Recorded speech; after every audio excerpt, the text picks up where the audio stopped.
In this video, I'm going to talk about how you can change your environment to change your life. It starts with awareness and acceptance of a simple truth, and that is that your environment will always win. Your environment, this includes your friends, your colleagues, where you live, habits and lifestyle. These things impact you far more, for better or for worse, than you realise. You can't make a significant lasting change without changing some elements of your environment. When you're trying to grow into the person you've always dreamt of being, it's essential to surround yourself with other people who demonstrate those qualities that you aspire to achieve. Now, these people could include mentors from whom you can learn new skills, colleagues who give you a boost when you get discouraged, or even friends who hold you accountable to your goals. This is something I've learnt to do, and it always helps to keep me aspiring to be a better version of myself. If you hang around with people who have no ambition, you may also find that you start to lose it.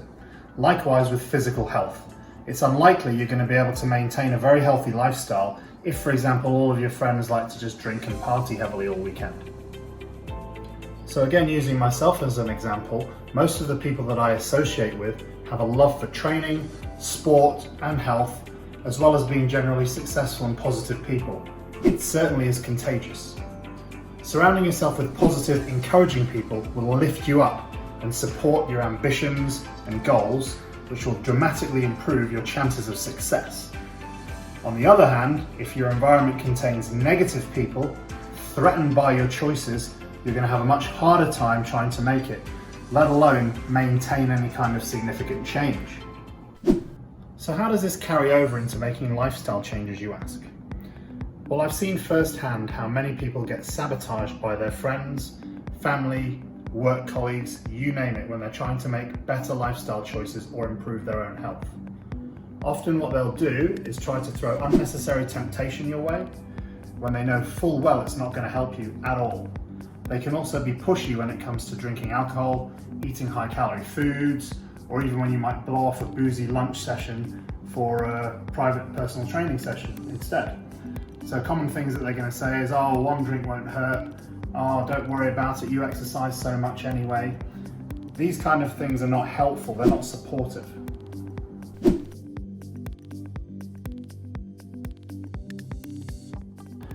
Now, you could argue that you should be able to ignore these types of influences, and I would agree with you to a certain extent. But wouldn't it be so much less stressful if you didn't have to deal with these negative influences in the first place? Now, I'm not saying that you should disown your family and friends, far from it.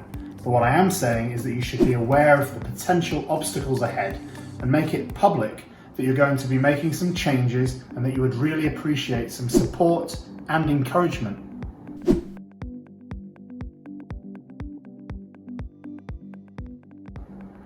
The same principle applies to all aspects of your environment. It's not just who, but also what you surround yourself with that can either drive you forwards or hold you back.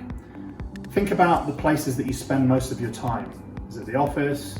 Is it at home? Commuting? Gym? Restaurants? Bars? Business dinners? Going out to the park, etc. Now, nowhere is inherently good or bad, but you should pay attention to how you feel while you're within these spots and notice that if that feeling changes when you leave them. For most, the feeling after a gym session or a walk in the park is a hard one to beat. I'll definitely attest to that myself.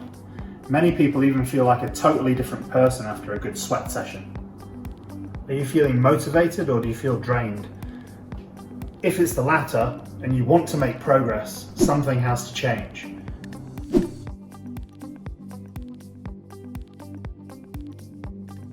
You should also think about your habits and your lifestyle. Are you purposely putting yourself in situations or locations that are going to help you towards your goals? Or have you fallen into a stagnant comfort zone of the familiar but very uninspiring? Real growth happens when we understand who and what supports what we want, and then we align ourselves with those people and the places that do. After having spent a couple of months at home and in unfamiliar territory, it should have given a lot of people a chance to reflect on their choices, who they surround themselves with, where they spend most of their time, and also understand how it makes them feel. Then look at if those places and people are making you a better person or a worse person, a healthier person or a less healthy person. These are the important things to consider, and this is the perfect time to do it.